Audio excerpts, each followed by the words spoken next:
नमस्कार बच्चों, कैसे हैं आप? आशा करती हूँ आप सभी स्वस्थ होंगे और अपना अध्ययन कार्य निरंतर कर रहे होंगे। बच्चों, मैं आज फिर आपके लिए लेकर आई हूँ बहुत ही रोचक विषय और हमारे आज के विषय का नाम है शब्द भेद जानिए। तो बच्चों, हम अपना पाठ शुरू करते हैं। शब्द विचार हम देखेंगे। शब्द की उत्पत्ति वर्णों से होती है।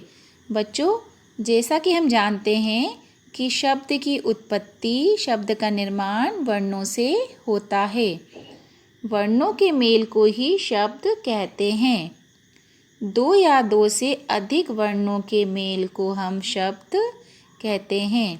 बच्चों, हमें ध्यान रखना है कि वर्ण से मिलकर ही शब्द बनते हैं। अगला है हमारा शब्द के भेद। शब्द मुख्यतः 4 प्रकार के होते हैं, अर्थात इनके भेदों को 4 प्रकार से बांटा गया है।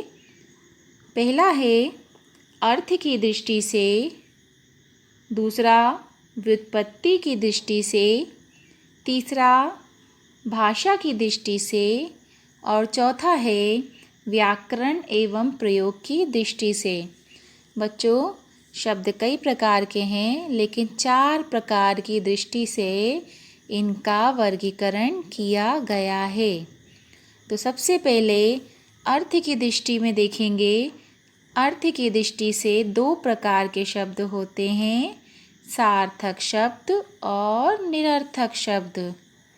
बच्चों, सार्थक अर्थात जिनका सही अर्थ निकले, निरर्थक अर्थात जिनका अर्थ ना निकले, सही अर्थ ना निकले।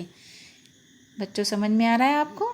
सार्थक जिनका कोई सही अर्थ हो, निरर्थक जो व्यर्थ के शब्द होते हैं। जैसे हम कई बार पानी बोलने के साथ साथ वाणी भी बोल देते हैं। जैसे हम कहते हैं पानी वानी, तो पानी तो सार्थक शब्द है, लेकिन वाणी निरर्थक शब्द हो जाता है। इस प्रकार हम अपने दैनिक जीवन में कई प्रकार के निरर्थक शब्दों का प्रयोग भी करते हैं, जैसे खाना वाना। इस तरह से हम बहुत सारे निरर्थक शब्दों का प्रयोग भी करते हैं। आगे देखेंगे। शब्द के भेद को समझाने के लिए मैंने आपके लिए एक चित्र बनाया है। एक ही दृष्टि में हमें समझ आ जाएगा कि किस प्रकार से कौन कौन से शब्द होते हैं। हम पहले देखेंगे।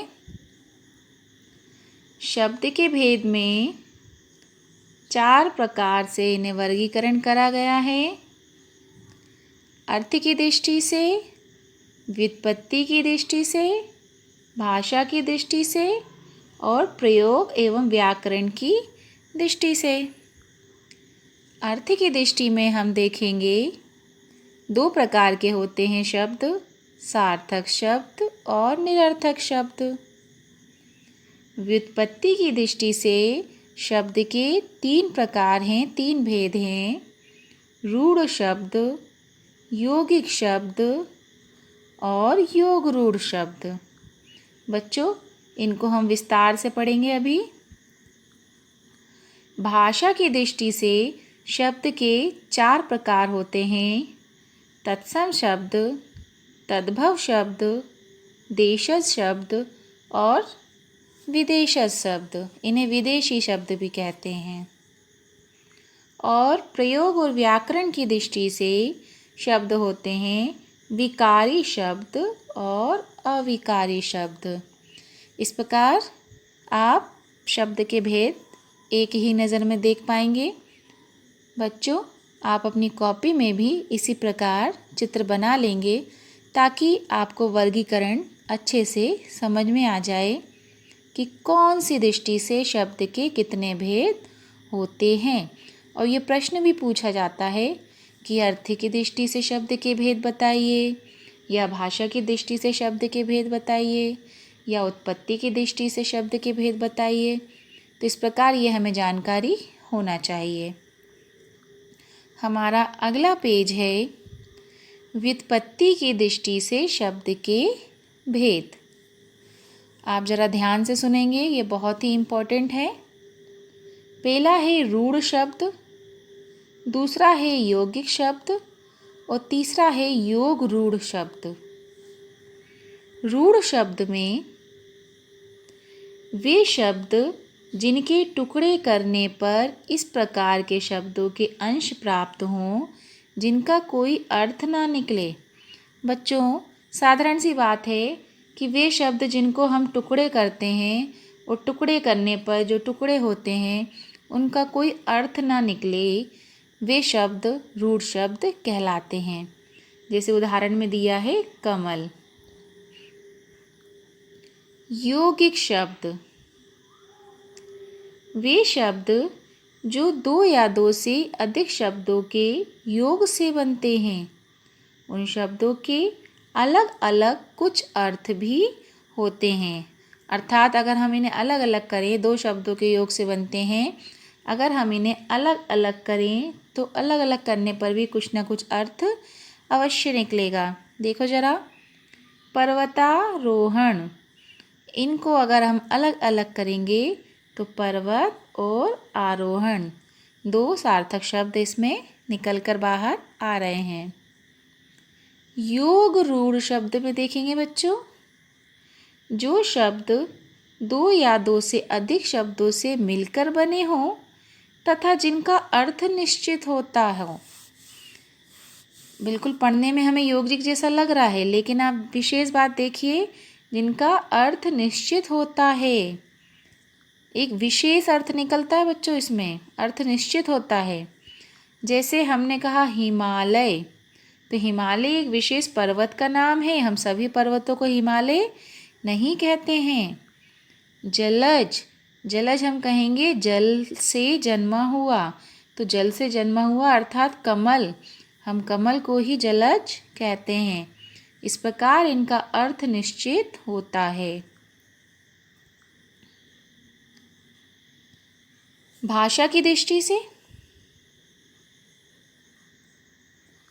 भाषा की दृष्टि से शब्द के चार भेद होते हैं।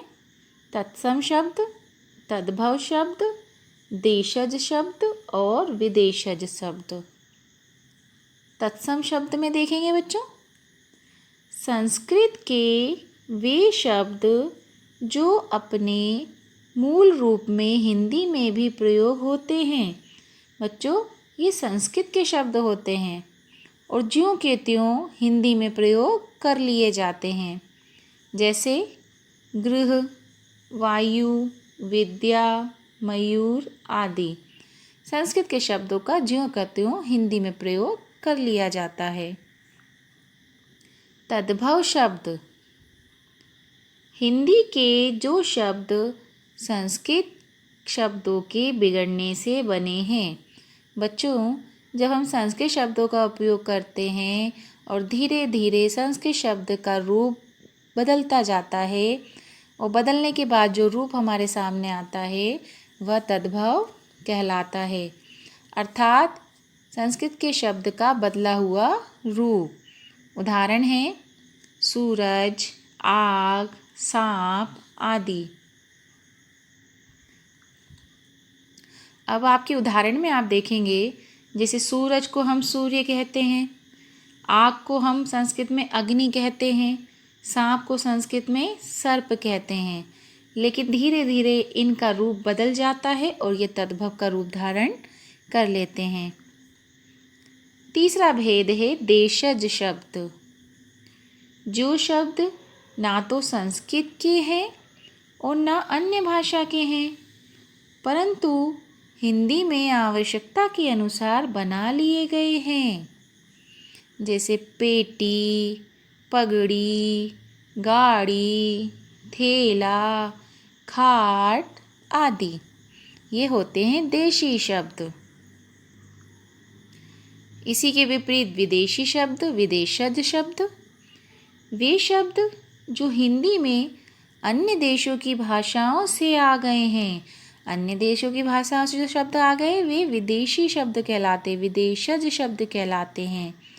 इसमें भी कई सारे शब्द हैं जैसे रेडियो, फ़ोन, साइकिल आदि।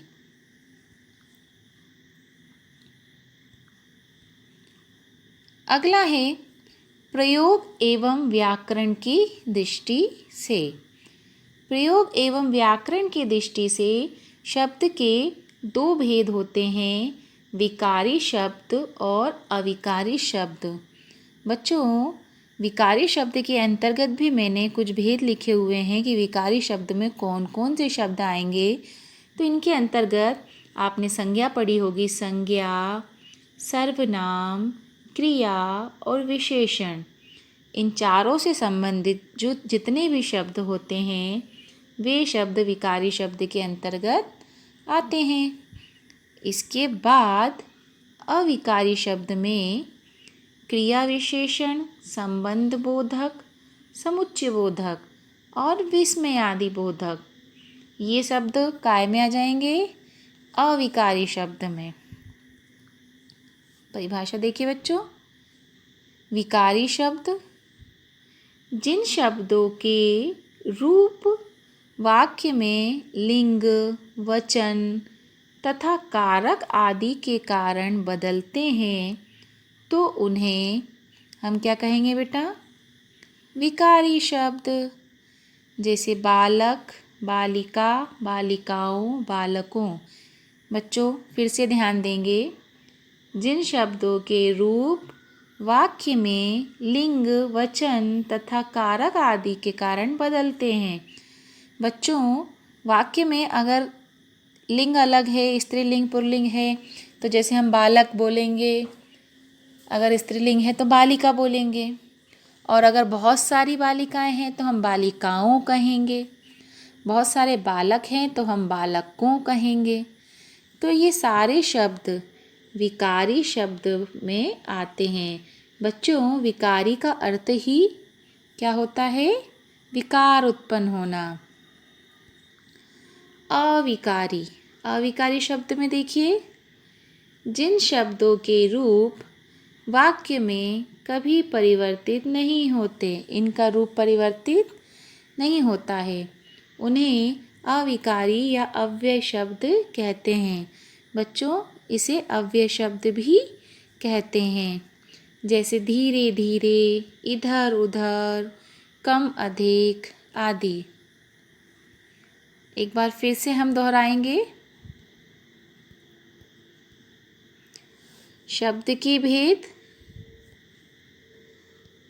अर्थ की दृष्टि से, सार्थक शब्द और निरर्थक शब्द।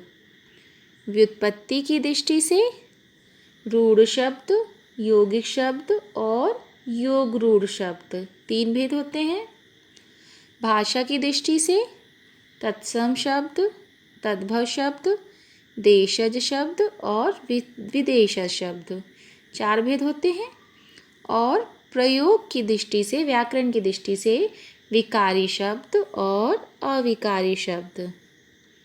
इस प्रकार बच्चों, आज हमने शब्द और उनके भेद के बारे में जाना। अब हम मिलते हैं अगले वीडियो में। धन्यवाद।